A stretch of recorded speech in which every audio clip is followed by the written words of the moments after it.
जैसे कि आप सबको विदित है, हमारी जो क्लास चल रही थी कल, कौन सी भाई? राष्ट्र। इससे संबंधित तथ्यों को हम पढ़ रहे थे, लिख रहे थे और समझ रहे थे।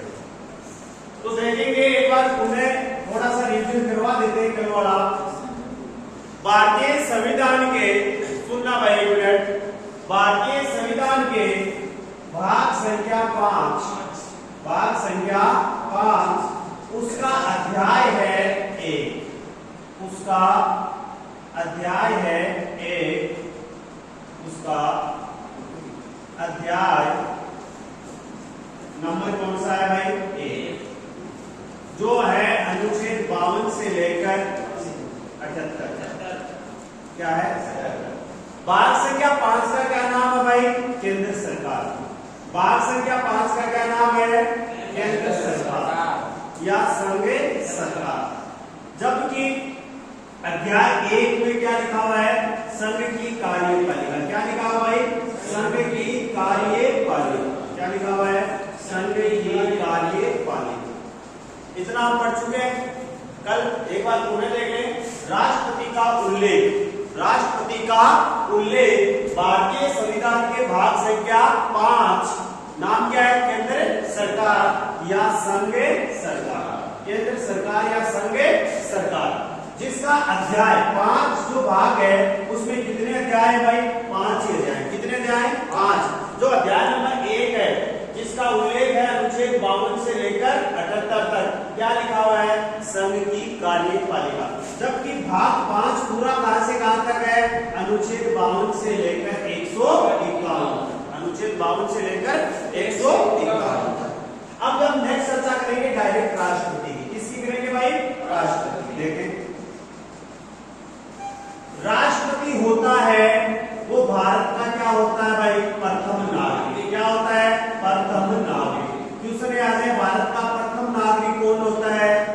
राष्ट्रपति होता है। भारत का राष्ट्राध्यक्ष कौन कहलाता है? राष्ट्रपति कहलाता है। भारत का संवैधानिक प्रमुख भी कौन होता है? राष्ट्रपति होता है। कौन होता है भाई? राष्ट्रपति होता है। ये कल चीजें हम लिख चुके थे, वापस देख लेना। राष्ट्रपति होता है भारत का, वो भारत का क्या होता है? प्रथम नागरिक होता है, राष्ट्राध्यक्ष होता है और संवैधानिक प्रमुख होता है। क्या होता है भाई? संवैधानिक प्रमुख होता है। पढ़ लिया था इतना? नेक्स्ट देखो। इसके बाद में हमने चर्चा की अनुच्छेद 52, अनुच्छेद 53 की। कल हमारी चर्चा 2 अनुच्छेदों की हुई थी, अनुच्छेद 52 और अनुच्छेद 53। अनुच्छेद 52 संविधान का सबसे छोटा अनुच्छेद है। अनुच्छेद 52 संविधान का सबसे छोटा अनुच्छेद है, जिसमें एक ही लाइन लिखी गई है। क्या लाइन लिखी गई है भाई? भारत का एक राष्ट्रपति होगा। अनुच्छेद 52 क्या कहता है? भारत का एक राष्ट्रपति होगा। भारत का एक राष्ट्रपति होगा। कल लिखा दिया था साइड? Yes sir. शाबाश। भारत का एक राष्ट्रपति होगा। कौन सा अनुच्छेद कहता है? अनुच्छेद 52। अनुच्छेद 53 क्या कहते हैं? अनुच्छेद 53 क्या कहता है? अनुच्छेद 53 ये कहता है कि भारत की समस्त कार्यपालिका शक्तियां, भारत की समस्त कार्यपालिका शक्तियां राष्ट्रपति में निहित होगी। किसमें निहित होगी भाई? राष्ट्रपति। क्या निहित होगी?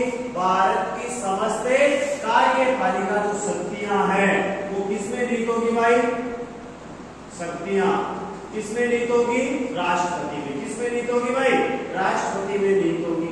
राष्ट्रपति या तो उनका प्रयोग स्वयं खुद करेगा या अपने अधीनस्थों के माध्यम से करवाएगा। या तो राष्ट्रपति उन शक्तियों का प्रयोग क्या करेगा? स्वयं करेगा या अपने अधीनस्थों के माध्यम से करवाएगा। इतनी चर्चा हमारी कल हो चुकी नहीं थी? वापिस सुन लेना। भारतीय राष्ट्रपति का उल्लेख भारतीय संविधान के भाग संख्या कौन से में भाई? 5। देखो लिखा हुआ बहुत मिल जाएगा, नोट्स मिल जाएंगे, लेकिन याद होना बहुत जरूरी है। और याद करने का एक ही सीधा साधा तरीका है, बार बार रिवीजन करना, बार बार अभ्यास करना। और अभ्यास कब होगा? जब आप बार बार उसकी रीडिंग करोगे। तो भारतीय संविधान का भाग संख्या 5 जो अनुच्छेद 52 से लेकर 151 तक क्लास में याद हो जाएंगे। भारतीय संविधान का भाग संख्या 5 जो अनुच्छेद कौन से भाई 52 से लेकर 151 यानी पूरा का पूरा भाग जिसका नाम क्या है? केंद्र सरकार। क्या नाम है भाई? केंद्र सरकार या संघ सरकार, केंद्र सरकार या संघ सरकार। तो राष्ट्रपति का उल्लेख संविधान के भाग संख्या 5 में अध्याय नंबर 1 जो 5वें का है, जिसका नाम है केंद्र की कार्यपालिका। जिसका नाम क्या है? संघ की कार्यपालिका या केंद्र की कार्यपालिका। जो अनुच्छेद कहां से कहां तक है?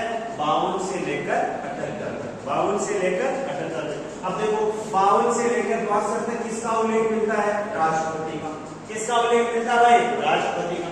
63 से लेकर 69 तक किसका उल्लेख मिलता है? उपराष्ट्रपति का, वाइस प्रेसिडेंट का। मिलता है नहीं मिलता है? 70 और 71 ये राष्ट्रपति उपराष्ट्रपति के चुनाव से संबंधित है। ये 71 जो बेहतर आएगी वो राष्ट्रपति के किससे होगी? समाधान जो शक्तियां प्राप्त होती है, जो खेती वगैरह होते हैं ना अपराधी, उनको राष्ट्रपति दया याचिका दे देता है, यानी जिसको फांसी की सजा हो रही है उसको माफ करना है। डीपली हम चर्चा इसके आगे करेंगे। फिर बात करते हैं 74, 75 और 78 किससे संबंधित है? प्रधानमंत्री और उसकी मंत्री परिषद। प्रधानमंत्री और उसकी मंत्री परिषद है या नहीं? और अनुच्छेद 70 कल भी हमने चर्चा की थी, किससे संबंधित है? महान्यायवादी। कौन है भाई? महान्यायवादी, अटॉर्नी जनरल। तो ये पूरे के पूरे जो अनुच्छेद है ना वो किसके अंतर्गत आ रहे हैं? कार्यपालिका। किसे कहते हैं कार्यपालिका? सरकार का वह अंग जो विधायिका द्वारा बनाए गए कानूनों का क्रियान्वयन करती है, कानूनों को लागू करती है। क्या कहलाती है? कार्यपालिका। तो कार्यपालिका में कौन कौन आते हैं? राष्ट्रपति आ गया, उपराष्ट्रपति आ गया, प्रधानमंत्री आ गया, मंत्री परिषद आ गई और महान्यायवादी। इतनी चर्चा हमारी कल हो गई थी ना। अब बात करते हैं नेक्स्ट आज अनुच्छेद, डायरेक्ट चर्चा करते हैं। सबसे पहले अनुच्छेद 58 किसकी चर्चा करेंगे भाई? 58। 54 बाद में पढ़ेंगे, 58 के बाद पहले पढ़ते हैं अनुच्छेद 58। क्या लिखा हुआ है? राष्ट्रपति पद की योग्यता। राष्ट्रपति पद की योग्यताएं। राष्ट्रपति पद की योग्यताएं। देखो एक चीज समझो, योग्यताएं लगभग सभी पदों की क्या होती है? सेम होती है, मात्र एक या दो चीज को छोड़कर। एक चीज तो क्या होगी? आयु। क्या होगी भाई? आयु। क्या होगी? आयु। आयु का मतलब वह व्यक्ति इतने वर्ष का होना चाहिए। देखो एक बात समझो, कुछ चीजें लिख रहा हूं। भारत का राष्ट्रपति, उपराष्ट्रपति,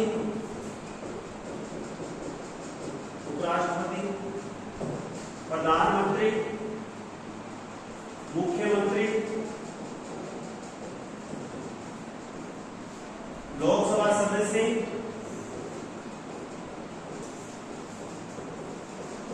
राज्यसभा सदस्य,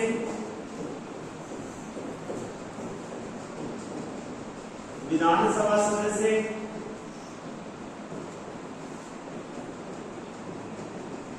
विधान परिषद सदस्य,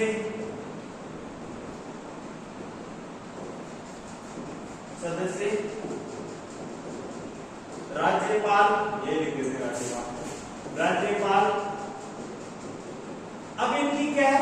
आयु में फर्क है। इनकी क्या है?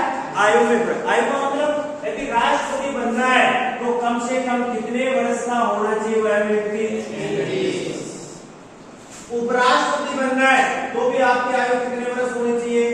35 वर्ष। यानी वह व्यक्ति कम से कम कितने वर्ष का हो? 35 का। आगे तो चाहे वो 27 वर्ष को चल रहा है, ठीक है।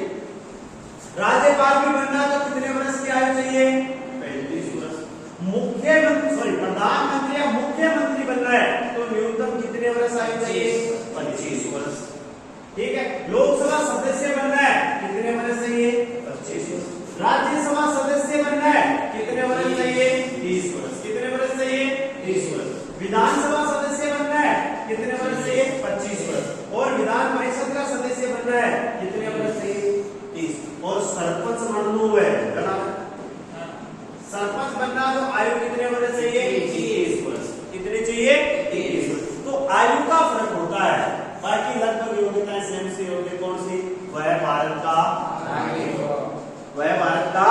नागरिक हो उसकी आयु प्रधानमंत्री बनना है तो 25 वर्ष से कम ना हो मुख्यमंत्री बनना है तो 25 वर्ष से कम ना हो राष्ट्रपति बनना है 35 से कम ना हो उपराष्ट्रपति बनना है 35 से कम ना हो राज्यपाल बनना है 35 से कम ना हो सरपंच बनना है 21 से कम ना हो ठीक है ना मतलब आयु विधान लोकसभा का सदस्य बनना है या विधानसभा का सदस्य बनना है दोनों की क्या है सेम है 25 वर्ष राज्यसभा और विधान परिषद की क्या है सेम है प्रधानमंत्री और मुख्यमंत्री की क्या है सेम है राष्ट्रपति और उपराष्ट्रपति की क्या है सेम है तो सबसे पहले अनुच्छेद 58 ये कहता है कि राष्ट्रपति पद यानी जो व्यक्ति राष्ट्रपति बनेगा उसमें क्या क्या योग्यताएं होनी चाहिए तो पहली योग्यता क्या होनी चाहिए वह भारत का नागरिक हो पहली योग्यता क्या होनी चाहिए भाई वह भारत का नागरिक हो वह भारत का क्या हो नागरिक हो वह भारत का नागरिक हो ठीक है नंबर 2 उसकी आयु 35 वर्ष से कम ना हो 35 होनी चाहिए 35 से ज्यादा वाला बात कम से कम कितनी होनी चाहिए 35 वर्ष से कम ना हो नंबर 3 वह लोकसभा सदस्य बनने की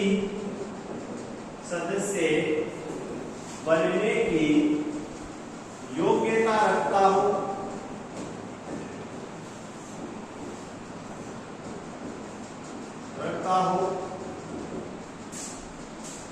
वह किसी भी न्यायालय द्वारा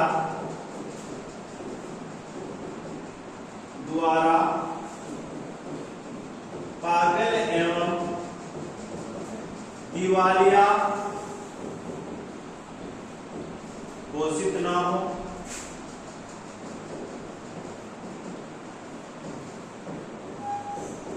ये मुख्यतः 4 योग्यताएं होनी चाहिए तो एक बार लिखोगे तो निकाले देखिए अनुच्छेद 58 क्या लिखोगे अनुच्छेद 58 क्या लिखोगे भाई अनुच्छेद 58 देखो अनुच्छेद राष्ट्रपति का निर्वाचक मंडल किसे कहते हैं निर्वाचक मंडल बताओ भाई राष्ट्रपति का निर्वाचक मंडल किसे कहते हैं किसे कहेंगे बताओ राष्ट्रपति का निर्वाचक मंडल निर्वाचक का मतलब क्या होता है चुनाव करने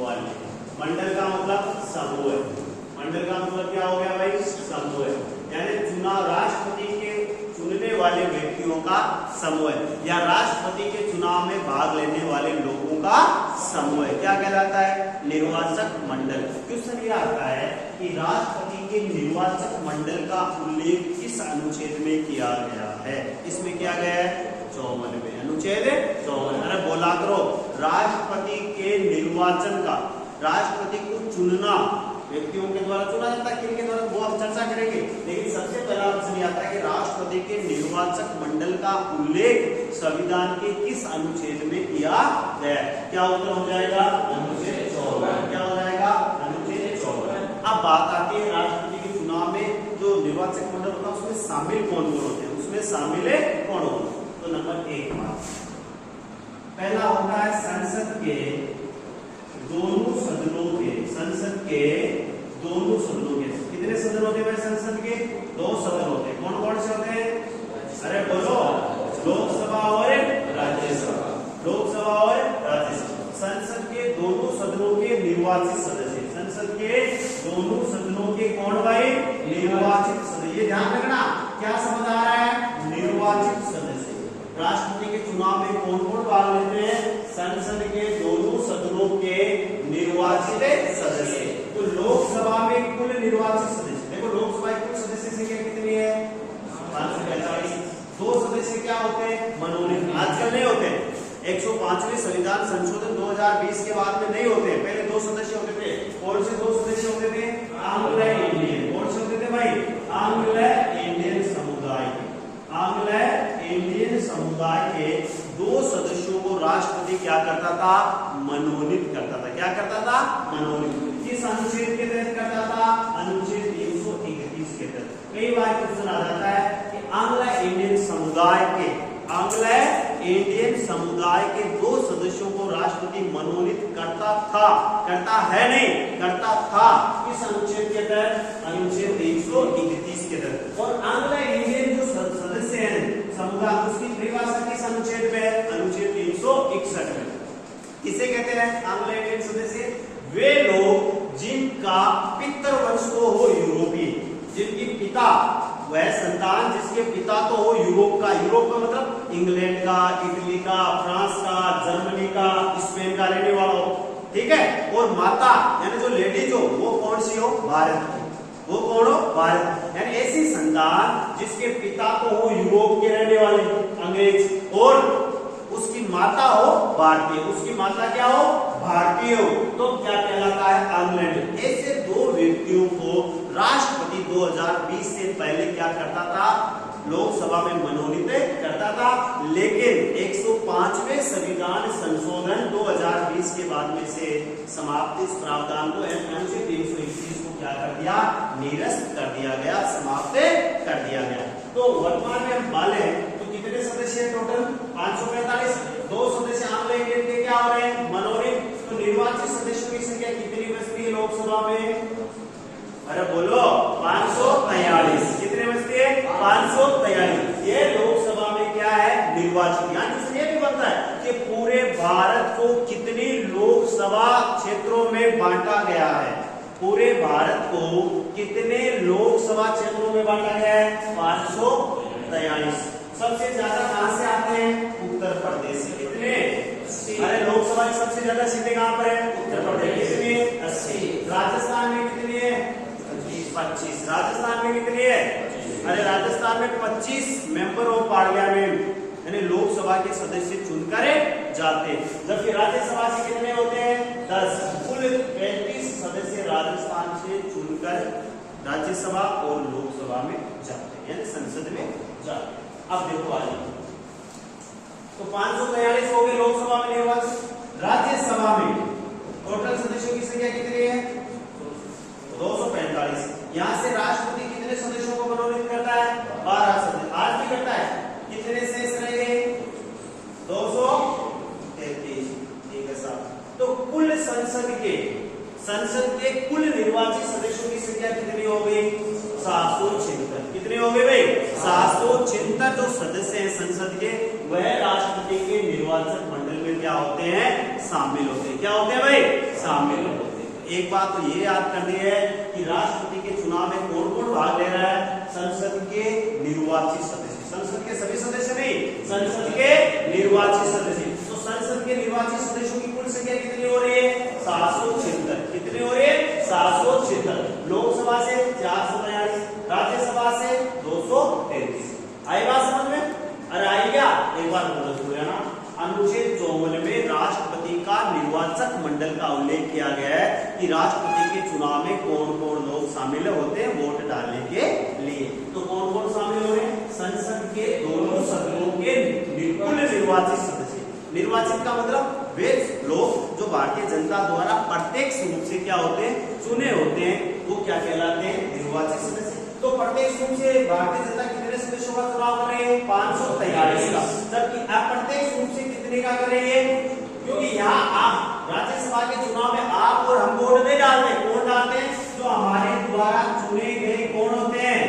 एमएलए, जिसको विधायक कहते हैं। उन विधायकों के द्वारा राज्यसभा के सदस्यों का क्या किया जाता है?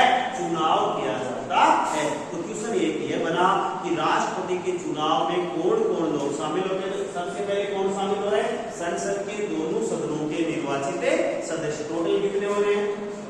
अरे बोलो 776। नंबर 2,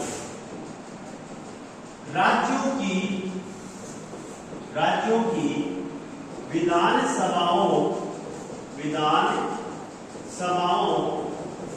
के निर्वाचित सदस्य, राज्यों की विधानसभाओं के निर्वाचित सदस्य। यहाँ भी कौन हो रहे हैं? विधानसभाओं के निर्वाचित सदस्य। कितने होते हैं विधानसभाओं के निर्वाचित जो विधायक होते हैं? कितने होते हैं? 4020। कितने होते हैं? 4020 विधायक होते हैं। कितने वर्तमान में कितने राज्य भाई? 28। जब तेलंगाना भारत का 29वां राज्य बना, जम्मू कश्मीर का बंटवारा नहीं हुआ, जम्मू कश्मीर केंद्र शासित प्रदेश नहीं बना, उससे पहले की बता रहा हूं मैं, उससे पहले की बता रहा हूं। कितने विधायक? 4020। ठीक है, टोटल विधायक कितने हैं? 4। यानी पूरे भारत में राज्यों से जो विधायक निर्वाचित होते हैं ना, उनकी संख्या कितनी हो रही है? 4020। जैसे राजस्थान से कितने हो रहे हैं? 200। कितने हो रहे हैं भाई? 200 हो रहे हैं या नहीं हो रहे हैं? अरे हो रहे हैं ना। ठीक है, उत्तर प्रदेश से कितने हो रहे हैं? 403। सबसे ज्यादा विधानसभा की सीटें कहां पर है? उत्तर प्रदेश में 403। ठीक है, अब नेक्स्ट बात करें और कौन लोग शामिल हो रहे हैं? तो देखो 17वें संविधान संशोधन, 17वें संविधान संशोधन 1992 के द्वारा। 17वां संविधान संशोधन कब हुआ? 1992 में, 1992 में, 1992 में। कौन सा संविधान संशोधन हुआ? यानी संविधान में अमेंडमेंट किया गया, संशोधन किया गया। क्या किया गया? कि भारत के 2 केंद्र शासित प्रदेश, कौन कौन से भाई? दिल्ली। भारत के 2 केंद्र शासित प्रदेश, दिल्ली और एक है पुडुचेरी। पुडुचेरी का नाम सुना ना? दिल्ली में कुल विधानसभा की सीटें कितनी है? 70। पुडुचेरी में कितनी है? 30। यानी 2 केंद्र शासित प्रदेशों से कितने विधायक? 100। ये भी किसमें शामिल होंगे? राष्ट्रपति के निर्वाचक मंडल में शामिल होंगे। तो कितने लोग शामिल होंगे बताओ? 776। तो क्या हो गए? सांसद। अरे मेंबर ऑफ पार्लियामेंट हुए कि नहीं हुए? 542 लोकसभा से, 233 राज्यसभा से, कितने हो गए? 776। ठीक है, उसके बाद में 4020 कहां से हो गए? भारत के राज्यों के, भारत के जो राज्य हैं उनसे। और 100 सदस्य कहां से हो गए भाई? दिल्ली केंद्र शासित प्रदेश, दिल्ली और पुडुचेरी से, दिल्ली और पुडुचेरी से। कुल मिला के कितने सदस्य शामिल हो गए बताओ? 4896। 4896 लोगों का एक निर्वाचक मंडल होता है राष्ट्रपति के चुनाव में। यानी ये लोग ही क्या डालते हैं? वोट डालते हैं। यानी राष्ट्रपति के चुनाव में वोट डालने वाले लोगों की कुल संख्या कितनी होगी? 4896। 4896 कौन है? 543 तो कहां से निर्वाचित होंगे? लोकसभा से। 233 कहां से हो रहे हैं? राज्यसभा से। 4020 विधायक कहां से हो रहे हैं? अलग अलग राज्यों से। और 100 सदस्य कहां से हो रहे हैं? दिल्ली और पुडुचेरी से। तो छापो थोड़ा सा लिखे। अनुच्छेद 54 कुल सदस्य। इस प्रकार राष्ट्रपति का जो निर्वाचक मंडल होता है ना, इस प्रकार राष्ट्रपति के निर्वाचक मंडल में कुल सदस्य, कुल सदस्य कैसे होंगे? एमपी तो कितने हो गए भाई बताओ? 776। राज्यों से एमएलए कितने हो रहे हैं? राज्यों से एमएलए 4020। यूटी यानी केंद्र शासित यूनाइटेड टेरिटरी। यूटी का पूर्ण नाम है यूनाइटेड टेरिटरी। कितने सदस्य हो रहे हैं? 100। दिल्ली से कितने हो रहे हैं? 70। और पुडुचेरी से कितने हो रहे थे? 30। कितने हो रहे हैं? 100। कुल मिला के कितने हो गए? 4896। कितने हो गए भाई कुल मिला के? 4896। लिख लिया सबने? नोट लगा के अब लिखो नेक्स्ट लाइन। नेक्स्ट लाइन लिखेंगे, नोट या विशेष लगा के लिखो। राष्ट्रपति चुनाव में, नोट या विशेष लगा के लिखो, राष्ट्रपति चुनाव में संसद के केवल निर्वाचित सदस्य भाग लेते हैं। राष्ट्रपति चुनाव में संसद के केवल निर्वाचित सदस्य भाग लेते हैं, मनोनीत सदस्य नहीं भाग लेते हैं। मनोनीत सदस्य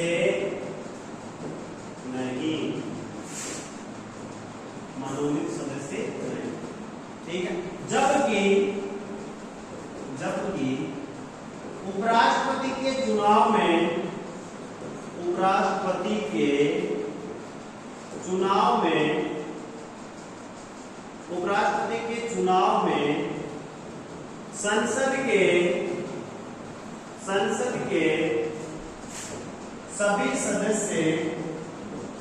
सभी सदस्य भाग लेते हैं।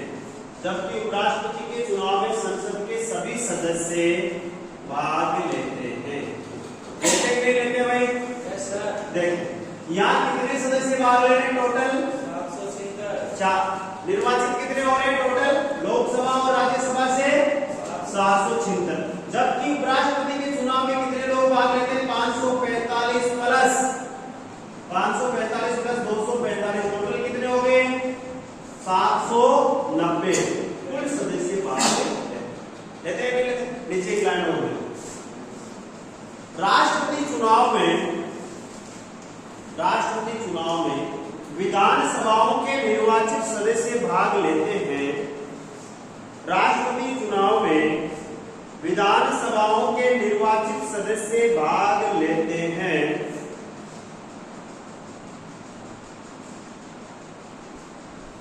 निर्वाचित सदस्य भाग लेते हैं, मनोनीत सदस्य नहीं।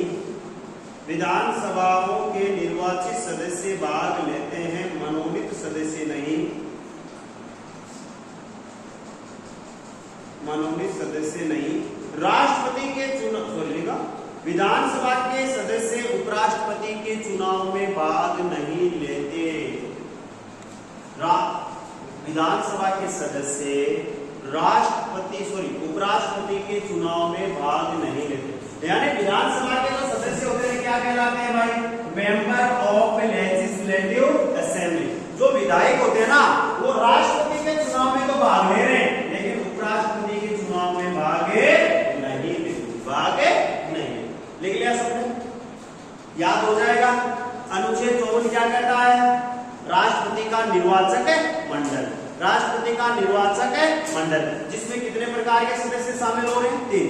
पहला संसद के सदस्य, संसद के निर्वाचित सदस्य कितने? 776। दूसरा कौन से हो रहे हैं? विधानसभा के निर्वाचित सदस्य। राज्यों की विधानसभा के निर्वाचित सदस्य कितने हो रहे थे? 4020। और 2 ऐसे केंद्र शासित प्रदेश दिल्ली और पौंडुचेरी, उनके भी विधानसभाओं के निर्वाचित सदस्य राष्ट्रपति के चुनाव में क्या लेते हैं? भाग लेते हैं। नेक्स्ट है अनुच्छेद 55। अनुच्छेद 55 क्या कहता है? सबको लिख दिया क्या? अनुच्छेद 55 राष्ट्रपति साथ में लिख लेना।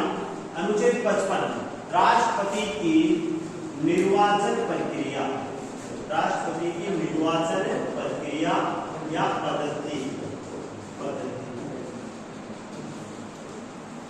राष्ट्रपति की निर्वाचन प्रक्रिया या पद्धति लिखो। राष्ट्रपति का चुनाव लिखेंगे। राष्ट्रपति का चुनाव आनुपातिक।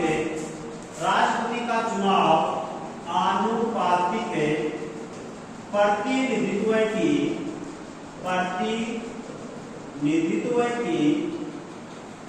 एकल संक्रमणीय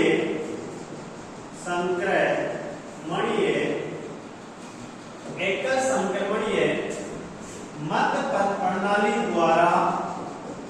प्रणाली द्वारा किया जाता है। एकल संक्रमणीय मत प्रणाली द्वारा किया जाता। राष्ट्रपति के चुनाव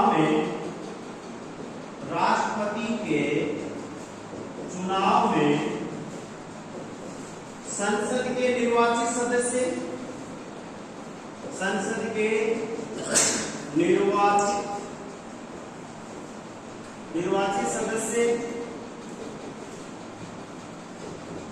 प्लस विधानसभाओं के निर्वाचित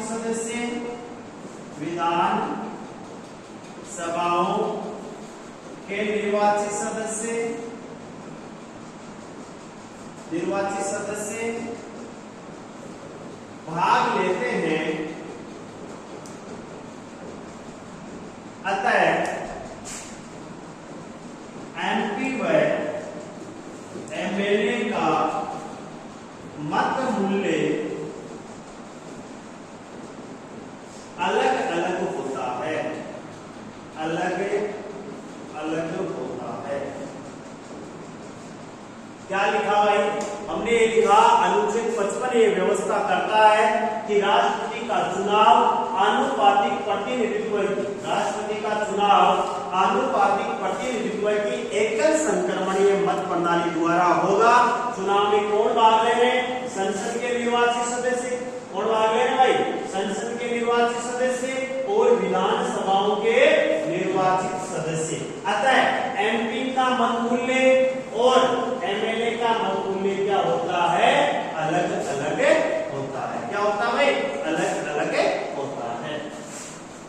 चलो भाई आज के लिए धन्यवाद। ठीक है, कल देखेंगे बाकी बचा हुआ, क्योंकि वो फिजिक्स वाले सर का बोला